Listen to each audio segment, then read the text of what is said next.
करता हूं कि जब लड़कियां सफल होती हैं, तो मैंने अपने कई सेशन में बोल रखा है, जब लड़कियां सफल होती हैं तो ना केवल सिर्फ और सिर्फ अपने परिवार को नहीं आगे बढ़ाती हैं, वो पूरे पूरे सोसाइटी को, पूरे पूरे समाज को आगे बढ़ाती हैं, है ना। तो मैं दिल से चाहता हूं, क्योंकि लड़कियों के पास समय बहुत कम होता है, मैंने एक नहीं कई दफा बता रखा है, लड़कियों के पास समय बहुत कम होता है। मतलब उनका ग्रेजुएशन हो जाता है, घर वाले कहना शुरू कर देते हैं बस बेटा तुम्हारी तो शादी होने वाली है ना, शादी की तैयारी करना शुरू कर देते हैं, देखना शुरू कर देते हैं। तो मैं मानता हूं, पर्सनली मानता हूं कि लड़कियों के पास समय बहुत कम होता है और उनको उतने ही, यानी कि बहुत लिमिटेड टाइम के अंदर ही। लड़कों के पास तो फिर भी घर वालों ने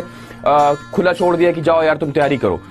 है ना। 4 साल 5 साल 6 साल लड़के दिए पड़े हैं, कहीं भी रेंट लेके पड़े हुए हैं और तैयारी कर रहे हैं। बट लड़कियों के साथ ऐसा नहीं होता, लड़कियों के पास समय बहुत कम होता है, उनको 1 से 2 साल का समय मिलता है, उतने में ही उनको तैयारी करनी है, उतने में ही उनको सिलेक्शन पाना, उतने में ही उनको सब कुछ अपने आप को साबित करके दिखा देना है। तो मैं पर्सनली बहुत ही इस बात को लेकर के परेशान रहता हूं कि लड़कियों के पास समय बहुत कम है, और इसीलिए लड़कियों के पास जब समय कम है तो लड़कियों के पास वेस्ट करने के लिए भी समय नहीं है,